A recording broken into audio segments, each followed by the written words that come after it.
Welcome to the book reading session on the game of life and how to play it. So, today is session number 25. It's the last session for the book and we'll end the book today. So, कल हम यहाँ पढ़ रहे थे जब हमने चमत्कार के बारे में डिस्कस किया. There is so much to talk about on this topic.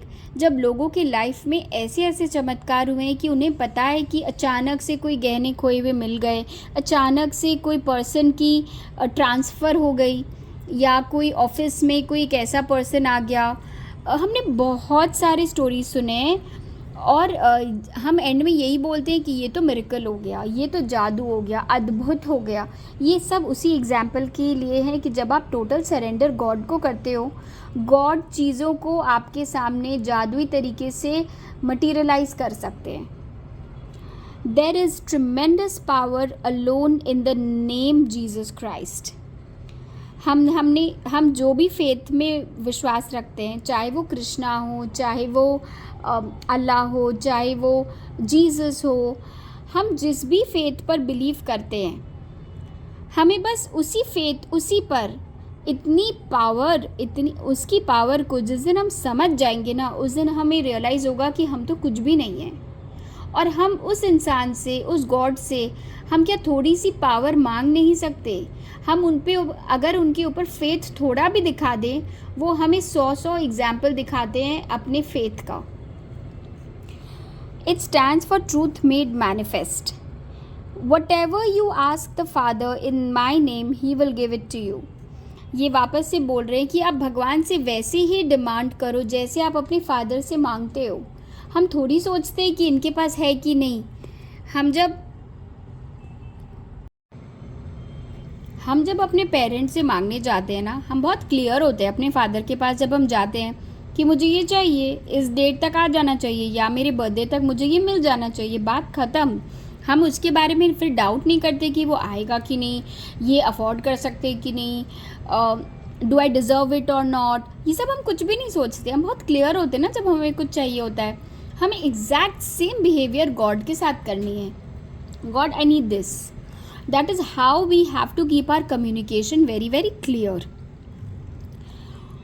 The power of this name raises the student into the fourth dimension, where he is freed from all astral and psychic influences, and he becomes conditioned, unconditioned and absolute, as God himself is unconditioned and absolute. ये कितनी अच्छी line है. The power of his name. खाली भगवान का नाम लेने से, हमने कितनी सारी स्टोरी सुनी है कि खाली भगवान का नाम लेने से कितने लोगों के प्रॉब्लम सॉल्व हुए. इसीलिए तो ये जो इतने लोग सिर्फ नाम जाप कर रहे होते हैं, हरे कृष्ण हरे राम वाले जाप कर रहे होते हैं, या कोई भी एक मंत्र जाप कर रहे होते हैं, ये क्यों करते हैं? अपनी खुद की वाइब्रेशन को रेस करने के लिए. और गॉड के खुद के नाम में इतनी पावर है, इतनी पावर है कि कोई इंसान अगर डेली बेसिस पर गॉड के नाम का जाप कर रहा है, गॉड को प्रे कर रहा है, वो अपने आप ही 4th डायमेंशन में पहुंच जाता है अगर वो कंटिन्यूअली ये करते जा रहा है. Because he becomes unconditioned and absolute. हम भगवान की तरह ही बन जाते हैं जब हम ये नॉन स्टॉप कर रहे होते हैं. क्यों? क्योंकि हमारा कनेक्शन उनसे बन जाता है. It's like a wire. You are, आपके पास एक कुछ है, आप सपोज एक इमेजिन करो कि आप एक डिवाइस हो, एक खिलौना हो, right, and God is the main battery. तो उन दोनों को कनेक्ट करने के लिए क्या चाहिए? हमें एक वायर चाहिए. हम क्या करते हैं, नॉर्मली इस वायर को हम परवाह ही नहीं करते, हम इसे जोड़ के ही नहीं रखते, और हम सोचते हैं कि ये खिलौना चल क्यों नहीं रहा, ये खिलौना चल क्यों नहीं रहा. हमने रियलाइज़ ही नहीं किया कि हमने तो उसको बैटरी से प्लग इन ही नहीं किया है. The moment you plug in, वैसे ही पावर आने लगती है और वो खिलौना खुद ब खुद चलने लगता है. So we can not underestimate the power of connecting with God on a daily basis. I have seen many healings accomplished by using the words in the name of Jesus. ये भी तो हमें पता है ना कि दुनिया भर के, एटलीस्ट इंडिया के सारे डॉक्टर्स, वो भी बड़ी सी बड़ी सर्जरी के पहले एक बार तो वो हाथ जोड़ते हैं, राइट? क्यों ऐसा करते हैं? जब सब कुछ साइंटिफिक है, सब कुछ लॉजिकल है, तो उन्हें क्या ज़रूरत है गॉड से हाथ जोड़ने की, गॉड से थैंक यू बोलने की। आज जितने भी बड़े बड़े अकॉम्प्लिश्ड लोग हैं, साइंटिस्ट हैं, वो भी थैंक्स गिविंग प्रेयर करते हैं। क्यों करते हैं? क्योंकि सबको रियलाइज़ हो चुका है कि एक हायर पावर है जिसके बिना हम सब कुछ भी नहीं है। और जादू से जो जितनी हीलिंग्स होती आई है आज तक, सब गॉड के नाम पर ही हीलिंग्स हो जाती है। कितनी बार हमने ये भी देखा है ना कि कितनी जगह में जाके वो इंसान हील हो गया, वहाँ गया, उस मंदिर में कुछ ऐसा चमत्कार हुआ, उसने टच किया, ठीक हो गया, हील हो गया, सालों साल की प्रॉब्लम सॉल्व हो गई। ये सब भी हमने सुना है। ये सब कैसे होते हैं? ये सब तो मैजिक ही है। ये कैसे हुआ? ये हुआ just by the power of God. बहुत सारी ऐसी जगह हमने सुना है जहाँ पर कोई गॉड के लिए गूगल मैप फेल हो गया, लेकिन वो मंदिर को कोई लोकेट नहीं कर पाया। मतलब इस तरीके के बहुत सारे मिरेकल्स हमने सुने हैं। बहुत सारी आश्चर्यजनक बातें हैं जो साइंस को फेल करती है। Basically what I am trying to say is there are so many things beyond science. इसीलिए आज भी तो बड़े से बड़े साइंटिस्ट, बड़े से बड़े डॉक्टर्स, आज अभी चंद्रयान की भी जब लॉन्चिंग हुई तो क्या साइंटिस्ट ने दिमाग नहीं लगाया था? सब कुछ लगाने के बाद लास्ट में क्या करना पड़ता है? Surrender. You have to surrender. Launch के वक्त उन्होंने सरेंडर किया, लैंडिंग के वक्त उन्होंने सरेंडर किया। You have to surrender. नहीं तो वो सेलिब्रेट क्यों कर रहे थे जब लैंड हो गया? It is normal, it was suppose to land. But उन्होंने प्रोग्रामिंग किया, वैसे ही रॉकेट को बनाया, वैसे ही सारी मशीनरी के पार्ट्स बनाए। तो उतनी क्या बड़ी बात थी कि वो मून पे लैंड हो गया? होना ही चाहिए था ऐसा। तो इतनी बड़ी सेलिब्रेशन क्यों हुई? क्योंकि आज तक उन्होंने काफ़ी कंट्रीज़ ने ये अटेम्प्ट की थी और सारा साइंस यूज़ हुआ था। अमेरिका, रशिया, जापान, कौन सी कंट्री नहीं है जिन्होंने एक ऐसा लॉन्च नहीं बनाया है? सब कंट्रीज़ ने अटेम्प्ट किया है और सब फेल हुए। तो अगर सब कुछ साइंस होता तो फेल क्यों होता? वो 100% फुल प्रूफ होता। इतने एडवांस्ड लेवल की स्टडीज़ हमारे पास अवेलेबल है। अभी जो जेम्स वेब टेलीस्कोप भी डिस्कवर हो गया, क्रिएट हो गया है, उसकी जो व्यूज़ है, उसकी जो रेंज है, विजिबिलिटी रेंज है, उसमें हम सब साइंटिस्ट लोग ये सारे अवेलेबल फैक्ट्स को यूज़ करके हम सब दुनिया को कंट्रोल कर सकते हैं। फिर गॉड की वैल्यू क्या रह जाएगी? और उसके बाद भी सारे साइंटिस्ट में भी अगर आप देखेंगे, सारे डॉक्टर्स, सारे हॉस्पिटल, सब जगह भगवान की फ़ोटोज़ होती है, मंदिर होते हैं। क्यों होता है? अगर सब कुछ साइंस है तो वो तो नहीं होना चाहिए। वो इसलिए होता है क्योंकि ये इन सबको भी पता है कि there is something beyond science, और वो है गॉड। जादू वाली हीलिंग्स हमने इंडिया में तो भर भर के देखे हैं, कहाँ पे लोग मैजिकली हील हो गए, डिजीज़ेस क्योर हो गई, प्रॉब्लम सॉल्व हो गई। बहुत कुछ हुआ है जादू से, just in the name of God. भगवान वाला वो जल पी के ठीक हो गए, हुआ है ना ऐसा। सो Christ was both person and principle, and the Christ within each man is the redeemer and salvation.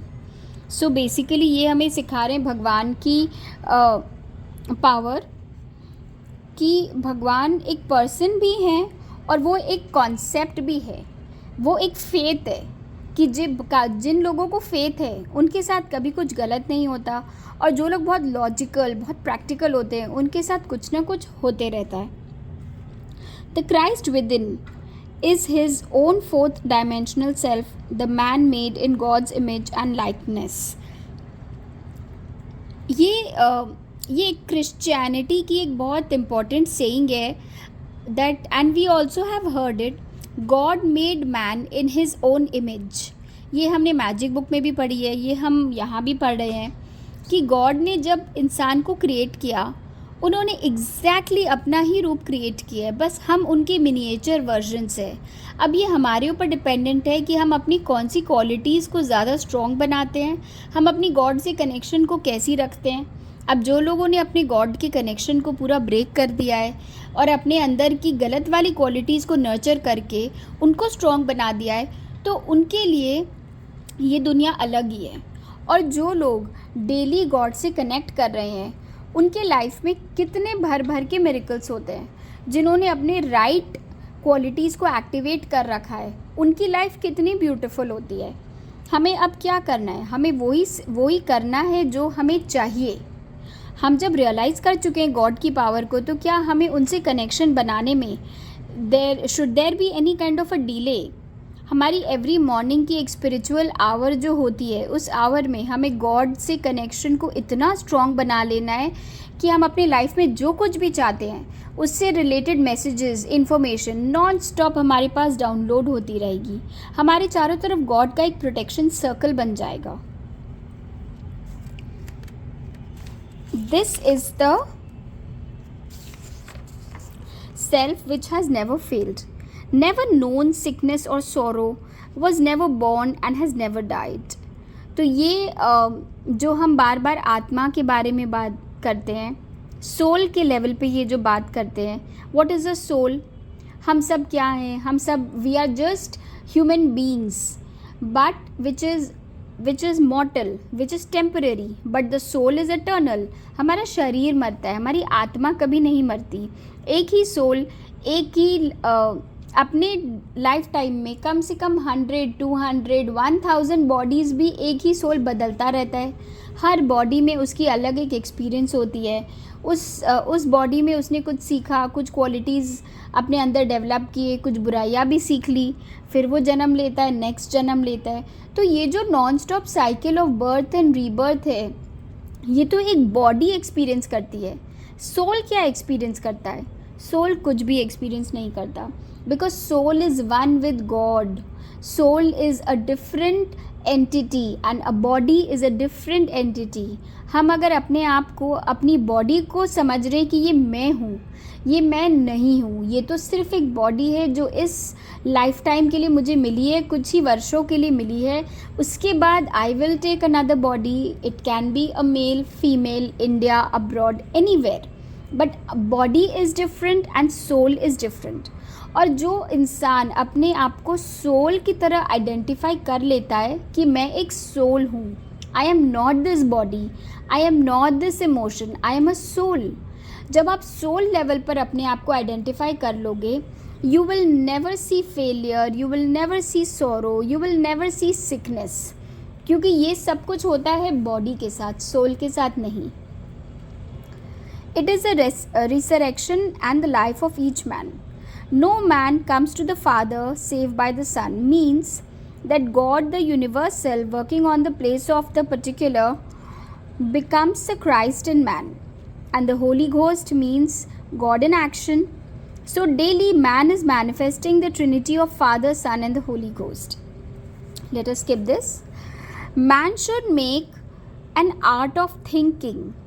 The master thinker is an artist and is careful to paint only the divine designs upon the canvas of his mind, and he paints these pictures with masterly strokes of power and decision, having perfect faith that there is no power to mar their perfection and that they shall manifest in this life the ideal made real. This is so beautiful.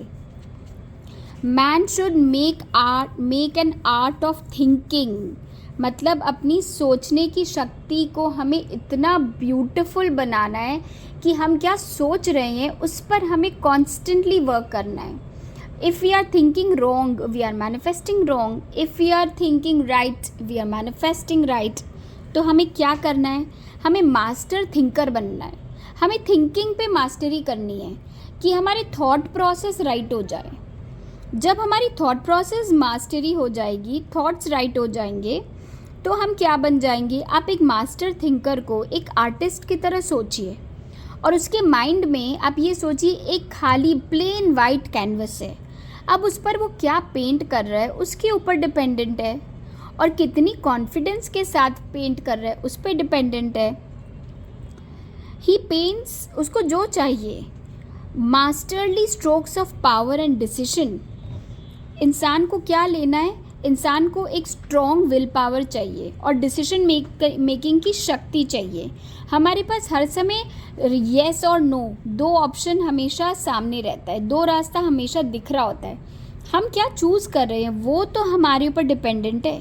हमें उसी की thinking में mastery करनी है। हमें इतना strong अपना faith रखना है कि मैंने जो सोच लिया है, मुझे जो करना है, उसके ऊपर कोई पावर नहीं है। हमें अपने थॉट्स को इतना राइट रखना है कि master thinker is an artist, he is careful only to paint the divine designs. इतना हमें गॉड पर सरेंडर कर देना है कि हम ज़बरदस्ती कुछ भी अपने माइंड पर पेंट नहीं कर रहे। All power is given man through right thinking to bring his heaven upon his earth, and that is the goal of the game of life. This is so nice कि हर इंसान के पास वो शक्ति है राइट थॉट प्रोसेस की वजह से कि वो अपने स्वर्ग को धरती पर ही क्रिएट कर सकता है, only by the power of his right thought. लेकिन अब हम सबको अपनी सिर्फ और सिर्फ थॉट्स पर ही मास्टरी करनी है कि हर सिचुएशन में हमारे पास हमेशा ऑप्शंस होते हैं, हमेशा चॉइसेस होती है, ऐसा करो या ऐसा करो, ऐसा सोचो या फिर ऐसा सोचो। हर समय लाइफ हमें चॉइसेस दे रही होती है, हम क्या चूज़ कर रहे हैं वो हम पे डिपेंडेंट है। और जिस दिन हमने राइट चॉइस की शक्ति को पहचान लिया, जिस दिन हमने सीख लिया कि राइट चॉइस कैसे करनी है, उस दिन हमने अपनी हेवन को अर्थ पे हम ले आए हैं। मतलब वी हैव क्रिएटेड स्वर्ग ऑन अर्थ। ये हम कैसे करेंगे? अपनी राइट चॉइसेस से, राइट थॉट्स से। And that is the goal of game of life. The simple rules are fearless faith, non resistance and love. So इस बुक का नाम ही था गेम ऑफ लाइफ। तो कोई भी गेम जब हम खेलते हैं उस पर रूल्स होते हैं, राइट? कि आपको ऐसे चलना है, इतने चांसेस मिलेंगे, इतने देर में आप आउट हो जाओगे, सारे रूल्स होते हैं। वैसे ही लाइफ के क्या रूल्स है? बहुत सिंपल है और इन्होंने सिर्फ 3 पॉइंट पे इसको समराइज़ कर दिया है। फियरलेस फेथ, ये दोनों वर्ड में कितनी शक्ति है। फियरलेस फेथ मतलब ऐसा भरोसा कि जिसमें दूर दूर तक 1% भी कहीं कोई डाउट ही नहीं है और कोई डर की जगह नहीं है। नॉन रेजिस्टेंस मतलब किसी भी चीज़ को हम रॉन्ग थॉट से रेजिस्ट करते रहते हैं, डरते रहते हैं। नॉन रेजिस्टेंस मतलब ओपन टू रिसीविंग एवरीथिंग, सब चीज़ रिसीव करने के लिए। येस गॉड, आपने जो दिया, अब ये जो सिचुएशन आई है आपने भेजी है, yes God it is mine, आपने भेजा है, that is non resistance. And love, this is the biggest super power where our power is there. किसी भी सिचुएशन को हम लव से पूरी टर्न अराउंड कर सकते हैं। सेम सिचुएशन में आप एंगर से उसको अपने विरुद्ध कर सकते हैं, ये हम सबको पता है। सो गेम ऑफ लाइफ के रूल्स क्या है? fearless faith, non-resistance and love. May each reader, so this is so beautiful, the author has given this saying for all of us. हम जितने लोग ये बुक सुन रहे हैं उन्होंने हमारे लिए एक ठो विश बनाई है कि may each reader be now freed from that thing which has held him in bondage through the age, standing between him and his own, and know the truth which makes him free to fulfill his destiny, to bring into manifestation the divine design of his life, health, wealth, love, and perfect self-expression. Be you transformed by the renewing of the mind. So here we end the book. इन्होंने book की and बहुत अच्छी prayer की है, हम सब के लिए की है। और इन्होंने ऐसी प्रेयर की है कि हम सब के लाइफ से जो हमारे लिमिटिंग थॉट्स है वो सब चले जाएं, जो चीज़ें हमें पकड़ रखी है, हमारे थॉट्स को रोक रखी हैं, वो सारी नेगेटिव चीज़ें हट जाए और हम डिवाइन डिज़ाइन अपनी लाइफ की एक्सप्लोर करें, हमारी लाइफ में अच्छी मैनिफेस्टेशंस हो। ये इन्होंने हमारे लिए प्रेयर की है। बी ये transformed by the renewing of your mind. तो अब हमें किस पे वर्क करना है? अपने माइंड पर, हमें अपने माइंड को रिन्यू करना है। सो इस बुक में इन्होंने ये बहुत ब्यूटीफुल एफर्मेशंस की लिस्ट भेजी है। Prosperity, right conditions for faith, right conditions. I am going to add these pictures also so that आपको जो एफर्मेशन यूज़ करनी है आप यूज़ कर सकते हैं। And that's how we end the book today. Thank you so much for being with me. Please feel free. आपको इस बुक को जब रीड करना है, री रीड करना है. There are 25 sessions of 20 minutes each. बस इतना ही टाइम आपको डेली लाइफ में इस बुक को देना है. आपका जब मन करे आप दोबारा इसे स्टार्ट कर सकते हैं. 25 डेज़ तक आपको सुनना है, और या फिर आप इसको 10 डेज़ में मॉर्निंग इवनिंग करके सुन लीजिए. बट इससे क्या होगा, सुनने से बार बार जो बातें हम सब ऑलरेडी जानते हैं, ये सब इस बुक में कुछ चीज़ें थी जो बहुत नई थी, और कुछ चीज़ें थी जो हमें पता थी. लेकिन पढ़ने से क्या होता है, वो दोबारा से रिकॉल हो जाती है, दोबारा से हमारे सामने आने लगती है. And then it becomes very very interesting. ये सारी थॉट्स हमारे अंदर रिकिंडल हो जाते हैं. हम फिर से इस पे अटेंशन आ जाता है, हम इन चीज़ों पे फोकस करने लगते हैं. And remember, whatever we focus on grows. आप जिस चीज़ पे फोकस नहीं करेंगे वो ग्रो नहीं करेगा, उसकी प्रॉब्लम सॉल्व नहीं होगी. तो इसलिए इन सब इस तरीके की बुक्स पे कांटेक्ट में रहना इसलिए ज़रूरी है, बिकॉज़ ये कॉन्स्टेंटली हमें नरिश कर रहा होता है, हमें राइट ट्रैक पे ला रहा होता है. So it's a good idea to listen to them, read them, and the best is if you can read them, reread them, and have it saved. Some quotations you can save it on your phone, so it really helps to recapture it. So thank you so much for staying with me for throughout all of these sessions. Very soon we are going to come up with a very nice and interesting another book on prosperity.